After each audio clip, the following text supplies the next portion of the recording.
Okay, so the soup is done Almost now? done. Okay. We gotta finish it up with the seasoning and the thickening. So basically, as you can see, the stringy egg is in there, but you also have the bigger pieces. What we did, we cracked the whole egg inside because our daughter and myself likes the bigger piece of egg to eat. Mm-hmm. And then you can do that as well if you want bigger pieces of egg. So this is roughly, I think, a 6 to 8 quart pot. So I normally use the ladle just to measure. And you can use any salt. We just prefer the Himalayan pink salt. Yeah, start off with That's the one we use. roughly maybe half a tablespoon, and then you can add more to your liking. And like I said, with the ginger, you want to add just a touch, maybe a teaspoon at the most. Okay.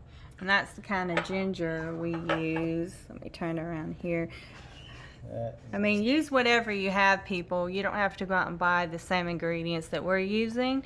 It's just this is just what we have and what we use. And some people prefer to just do that. They like to see the different ingredients and buy the same things, and other people like to just use what they have, or they have their different likes and dislikes. So just use what you like. You can use any brand, it'll work just fine. Yep. So obviously just mix it in. Pepper, I just kind of add it in liberally.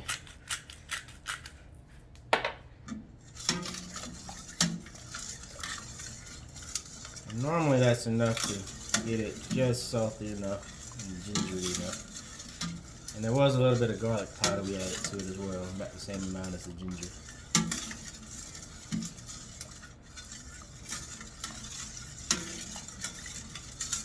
Soup is still hot. You don't want it boiling, just hot enough, and then you can add the cornstarch in after this. And you may have to re-season it because you're adding a little bit of extra water.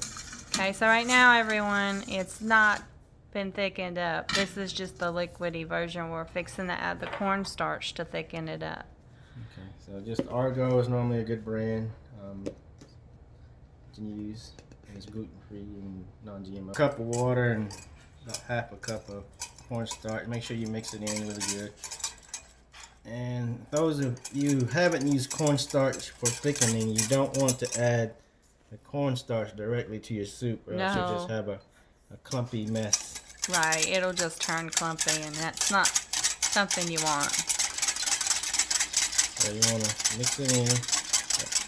Once you don't feel any more resistance, it's pretty much mixed in, and then you just add it slowly to your soup. And just kind of stir it a little bit as you're adding it until you get it to the desired thickness. We normally don't like it too thick. You can, normally people do this for chilies and a lot of other things. Oh, someone's coming down the driveway. Yeah, we might have to do a YouTube video on that on another time. It might be helpful to some people if they're interested in an early alert system of letting you know if you live in an area where you need a little extra security. That's a FedEx truck, so we got special gifts, I guess. Maybe a blanket.